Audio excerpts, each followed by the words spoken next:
These short bursts of effort can improve your heart health, burn visceral fat, boost your hormones, build muscle strength, and dramatically increase your fitness, using mechanisms your body was designed for. But most people are using sprinting completely wrong.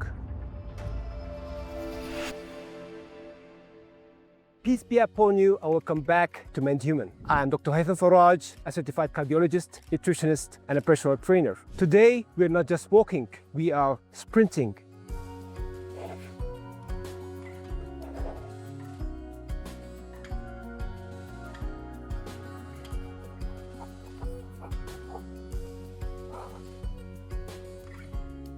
Because sprinting is one of the most powerful and most misunderstood tools for improving your heart, your metabolism, your hormones, your muscle strength, and even your bone density.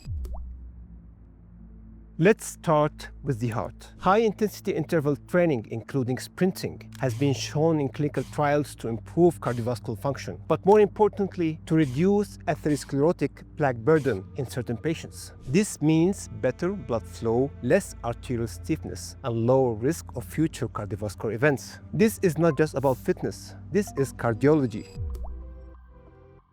Your arteries are not just pipes, they are living tissues, and sprinting places a powerful demand on them. It increases shear stress on the vessel walls, which stimulates nitric oxide production, improving endothelial function, making your arteries more flexible, more responsive, and more resistant to damage. Now here's where sprinting becomes metabolically unique. When you sprint, your muscles suddenly demand enormous amounts of energy. And to meet that demand, they begin pulling glucose out of the bloodstream extremely rapidly, much faster than during ordinary walking. And this rapid glucose uptake happens because intense muscle contractions activate GLUT4 transporters, allowing glucose to enter muscle cells efficiently, even when insulin sensitivity is impaired. So instead of glucose remaining in the bloodstream, it gets burned immediately for energy. This lowers blood sugar, reduces insulin demand, and over time improves insulin sensitivity dramatically. This is why sprinting can be such a powerful intervention for insulin resistance, visceral fat, and metabolic dysfunction. High insulin drives fat storage, but sprinting creates the opposite environment. It rapidly increases energy demand, lowers insulin levels, and pushes the body towards fat utilization, especially visceral fat, the dangerous fat surrounding your organs. That is strongly linked to insulin resistance, inflammation, and heart disease. But the effects go even deeper. Sprinting places an enormous demand on your muscle cells, forcing their mitochondria, the energy-producing structures inside the cell, to adapt rapidly. In just a few weeks, sprinting can significantly improve mitochondrial function, increasing respiratory capacity, improving oxygen extraction, and making energy production far more efficient. Unlike low-intensity exercise, sprinting forces fast metabolic adaptation. Your cells become better at producing energy, more resistant to fatigue, and metabolically healthier. This is the reason sprinting can transform metabolism so quickly.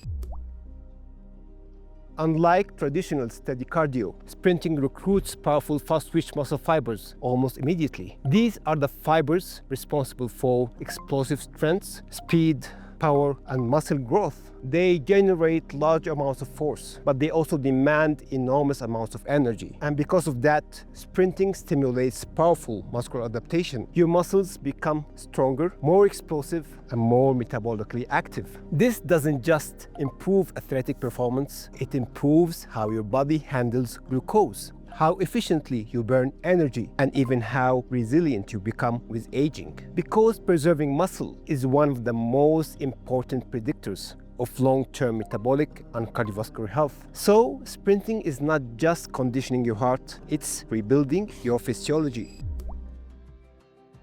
And now the hormonal effect. Sprinting can dramatically increase human growth hormone, in some studies by up to 771%. And in other studies, it has been proven that sprinting also stimulates testosterone production. These hormones are essential for muscle repair, fat metabolism, cellular regeneration, and healthy aging. This is why sprinting is not just exercise, it's a hormonal upgrade.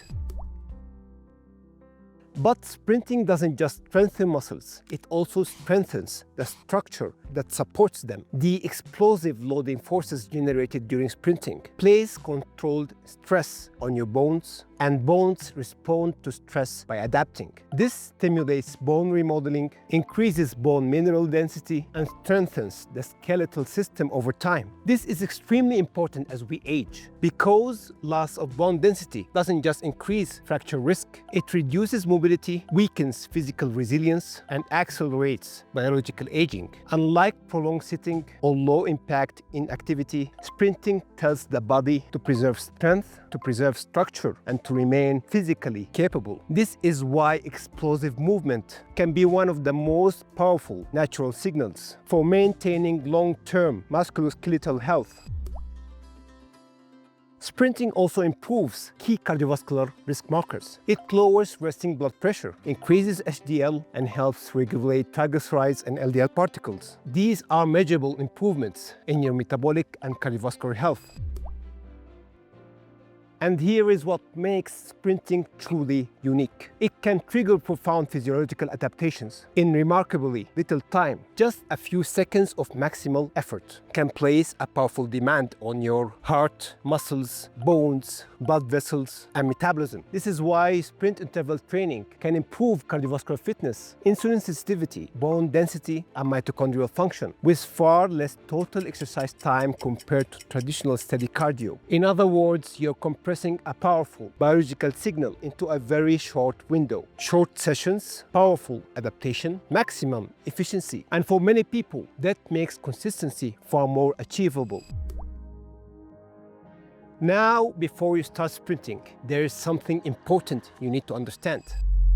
If you are sedentary, overweight, insulin resistant, or metabolically unhealthy, sprinting should not be your first step. Walking is your foundation. Build your metabolism first. Improve your conditioning, strengthen your joints, and restore basic cardiovascular fitness. Then progressively introduce intensity. Now, before sprinting, you should warm up first. Never sprint suddenly from a cold start. Prepare the muscles, the joints, and the cardiovascular system first. Start with leg swings, forward and backward, 10 to 12 reps each leg. Then circular hip motions, 10 to 12 reps each side. Then include body weight squats, about 10 repetitions. After that, you'll brisk walk for 1 to 2 minutes. Then finally, light jogging for 1 to 2 minutes. And that concludes your warm-up for your sprinting session. Then you're ready to sprint. Now sprint for 10 to 20 seconds using your maximal tolerated effort. Then include recovery as walking for 60 to 90 seconds. Repeat that 4 to 6 times. Once your session is over, cool down with slow walking 5 to 10 minutes. And the HIIT training will be 2 sessions per week. This is more than enough for most beginners. And remember, progress gradually. Your goal is adaptation, not exhaustion. And if you want guidance, we can build that progression together in the Mend Human Virtual Clinic, beginning with your metabolic foundation, then gradually progressing towards higher intensity training